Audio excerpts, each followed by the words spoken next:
ये कहानी है रामपुर गांव की।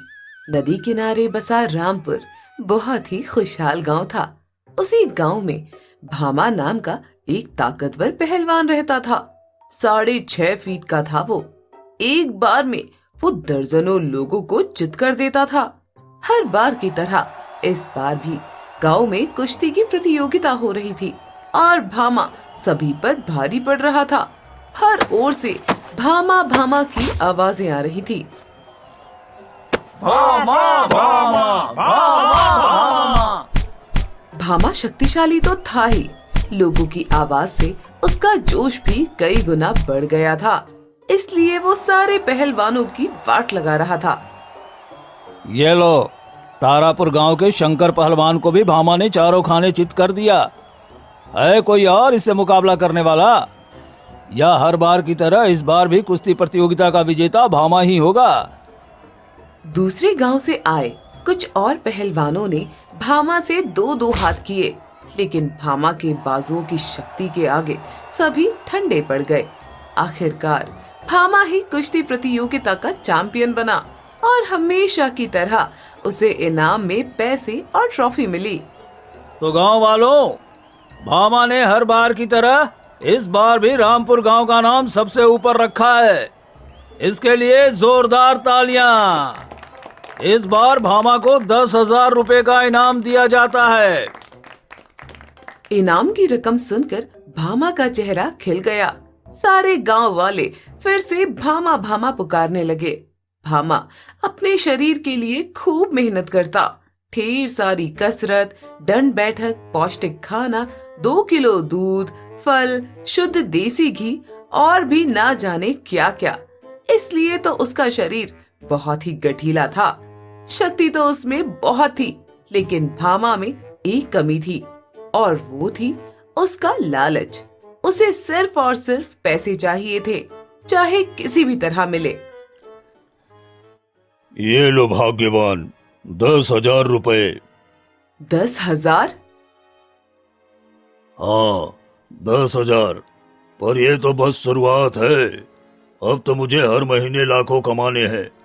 मैं अपनी ताकत को बेकार नहीं जाने दूंगा। लाखों? पर वो कैसे? वो ऐसे। भामा अपनी पत्नी गीता को अखबार की एक कटिंग दिखाता है, जिसमें एक बहुत ही बड़े पहलवान की तस्वीर लगी थी और उसके साथ देशी घी का ऐड भी था। ये क्या है जी? इसे एडवर्टाइजिंग यानी प्रचार कहते हैं। देखो, ये देसी घी का प्रचार है। देशी घी एक बहुत बड़ी कंपनी बनाती है। ये जो पहलवान की फोटो लगी है ना, वो इस घी का ऐड मतलब उसका प्रचार कर रहा है। उसे इसके बदले में ढेर सारे पैसे मिलते हैं। अच्छा, पर इससे कंपनी को क्या फायदा? अरे, कंपनी को बहुत फायदा है। लोग इस पहलवान की ऐड यानी प्रचार देखेंगे तो वो सोचेंगे कि इस देसी घी से ही ऐसा गठीला बॉडी बन सकता है। तो वो इस लालच में इस घी को ज्यादा से ज्यादा खरीदेंगे। इससे कंपनी को फायदा होगा। अरे वाह, ये तो बहुत सही आइडिया है। पर आपको कौन बुलाएगा अपनी कंपनी के प्रचार के लिए? अरे बुलाएगा गीता, जरूर बुलाएगा। इस बार गांव में जो कुश्ती की प्रतियोगिता हुई थी, उसमें शहर से भी कई लोग आए थे। उन्हीं में से एक व्यापारी भी था। उसे भामा की कुश्ती भी पसंद आई थी और उसका ताकतवर शरीर भी। एक दिन की बात है, सुबह का समय था। भामा अपने घर के आंगन में दंड बैठक लगा रहा था। 770, 71, 72। तभी वहाँ वही व्यापारी आता है। अरे भाई, तुम भामा हो ना? जी, मैं ही भामा हूँ। बोलिए, क्या बात है? आप कौन है? उसके बाद उस व्यापारी ने जो कहा, उसे सुनकर भामा के चेहरे पर चमक आ गई। भामा भाई, मैंने आपकी कुश्ती प्रतियोगिता देखी है, मजा आ गया। सदियों बाद ऐसा लगा कि कोई दारा सिंह को टक्कर देने वाला पहलवान आया है। अरे कहाँ मैं, कहाँ दारा सिंह। मैं सच कह रहा हूँ भामा भाई, आपकी ताकत का लोहा तो कोई भी मानेगा। अरे आसपास के गांव के 20 पहलवान को आपने धूल चटाई है। हाँ, ये तो है। भामा भाई, मैं एक व्यापारी हूँ, मैं आपके लिए एक बहुत ही अच्छा प्रस्ताव लेकर आया हूँ। आप मेरे प्रोडक्ट के पोस्टर पे आ जाओ। प्रोडक्ट? कैसा प्रोडक्ट? भाई, ये प्रोडक्ट एक कोल्ड ड्रिंक है। आप इसका प्रचार कर दो। आपको बस इतना कहना है कि इस कोल्ड ड्रिंक से आपको ताकत मिलती है। इससे मेरे प्रोडक्ट की बिक्री बहुत बढ़ जाएगी।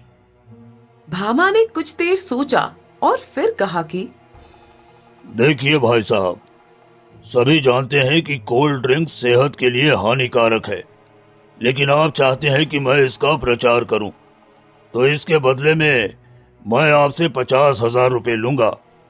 50,000? ये तो बहुत ज्यादा है भाई। बिल्कुल भी ज्यादा नहीं है। मेरे पोस्टर का फायदा उठाकर आप लाखों रुपए कमाने वाले भी तो हैं। व्यापारी थोड़ी देर सोचता है और फिर भामा की बात मान जाता है। ठीक है भाई, मैं तैयार हूँ। एक बात और भाई साहब, पोस्टर पूरे गांव में लगेंगे, हर दुकान, हर घर पर। अरे वो तो लगेंगे ही, उसका टेंशन आप मत लो भामा भाई। अब भामा के पोस्टर हर गली में लग गए थे। भामा उन पोस्टर्स को देखता और चौड़े होकर घूमता। अब लोग उसकी और भी ज्यादा इज्जत करने लगे थे, जिससे उसका दिमाग भी 7वें आसमान पर चढ़ गया था। धीरे धीरे वो गांव वालों से अपनी ताकत के दम पर अवैध वसूली करने लगा, और अगर कोई उसकी बात मानने से इनकार करता तो मैं चैंपियन हूँ, चैंपियन। मेरी ताकत के आगे अच्छे अच्छे पानी भरते हैं। तुम लोगों को तो पता है ना मेरी शक्ति के बारे में। देखो, मैं बार बार नहीं कहूँगा, क्योंकि मैं एक बार कहने में ही विश्वास करता हूँ। मुझे हर घर से 100-100 रुपए हर महीने चाहिए, नहीं तो जैसी कुश्ती के मैदान में पहलवानों को पटकता हूँ, वैसे ही तुम लोगों को पटक पटक कर मारूंगा। अब भामा की बात से इनकार करने की हिम्मत तो किसी में नहीं थी। इसलिए उसके डर से सभी लोगों ने एक सुर में यही कहा कि अरे ठीक है भैया, आप जैसा कहें। धीरे धीरे भामा का लालच बढ़ता गया। 100 रुपए से शुरू हुआ सफर 300 रुपए तक पहुंच गया। यही नहीं, भामा अब गांव वालों को परेशान भी करने लगा था। कभी किसी के दूध के पैसे नहीं देता, तो कभी किसी को फल के, कभी किसी को बिना मतलब पीट देता, तो कभी किसी को धमकी दे देता। एक दिन की बात है, एक गोलगप्पे वाले ने जब उससे बकाए पैसे मांगे तो वो भड़क गया। ओए चिलगोजे, पता है ना मैं कौन हूँ? इतना मारूंगा ना कि पैंट में शौच हो जाएगा। जितना बोला है वो कर, समझा? अरे भामा भाई, इस तरह हम गरीबों पर अत्याचार करना कितना सही है। अरे पूरे 800 रुपए के गोलगप्पे आप एक सप्ताह में खा चुके हैं। जब भी पैसे के लिए बोलता हूँ आप टाल देते हैं। मैं गरीब आदमी हूँ, ऐसे में तो मैं रोड पर आ जाऊंगा। ओए, गोलगप्पे का ठेला लगा पा रहा है क्या? ये कम है? चल अब बकवास बंद कर और गोलगप्पे खिला। और सुन, आलू ज्यादा डाल और बड़े बड़े गोलगप्पे खिला, समझा? भामा की लफंगई जारी थी।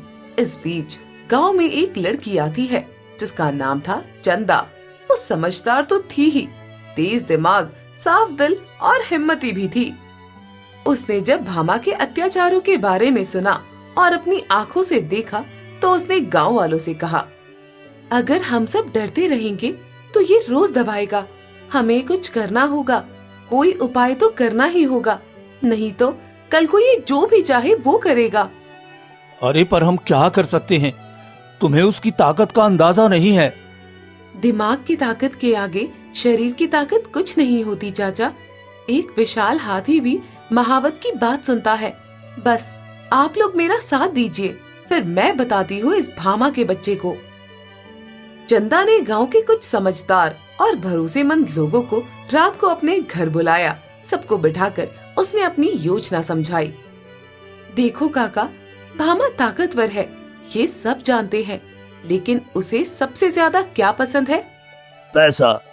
हाँ, और हम उसी लालच को हथियार बनाएंगे। हम उसे एक झूठे विज्ञापन का लालच देंगे और फिर असली खेल शुरू होगा। चंदा की योजना थी एक नकली व्यापारी द्वारा भामा को फर्जी विज्ञापन शूट में बुलाना और वहाँ पूरे गांव को गवाह बनाकर भामा की असलियत कैमरे पर लाना। अगले दिन गांव में अफवाह फैली कि शहर से एक बड़ा व्यापारी आया है और वो भामा को अपने नए बॉडी बिल्डिंग सप्लीमेंट के ऐड में लाना चाहता है। भामा को जैसे ही ये पता चला, वो चौड़े होकर सीधा पंचायत भवन पहुंचा, जहां नकली व्यापारी, जो असल में गांव के मास्टर जी थे, वो वेश बदलकर उसका इंतजार कर रहे थे। भामा भाई, क्या बात है, एकदम बिल्कुल परफेक्ट हैं आप। बस एक वीडियो शूट होगा। ये हमारा प्रोडक्ट है। बस आप कहिएगा, मैं रोज इसका सेवन करता हूँ और देखिए मेरी ताकत। अरे ठीक है भाई, ठीक है, बिल्कुल कह दूंगा, लेकिन एक बार 1 लाख रुपए लूंगा। अरे सब मिलेगा। ये रही स्क्रिप्ट, देखिए, लेकिन एक सांस में पढ़ना है। कुछ सोचना नहीं है। हम लोग चाहते हैं कि एक बार में ही ये ओके हो जाए। अरे ठीक है, ठीक है। भामा जैसे ही कैमरे के सामने स्क्रिप्ट पढ़ने लगा, गांव वालों ने खिड़कियों और दरवाजों से झांकना शुरू कर दिया। चंदा ने कैमरा ऑन किया। भामा कैमरे के सामने स्क्रिप्ट पढ़ता है। स्क्रिप्ट में लिखा होता है, मैं भामा, रामपुर का बदमाश, लोगों से जबरन पैसे लेता हूँ, उन्हें डराता हूँ और गरीबों को मारता हूँ। मुझे शर्म नहीं आती है, लेकिन मैं लालची हूँ। मुझे पैसे चाहिए, चाहे जैसे भी मिले। 1 लाख रुपए के लालच में भामा एक सांस में सब कुछ पढ़ जाता है, लेकिन जब वो आखिरी लाइन खत्म करता है तो अरे ये क्या है?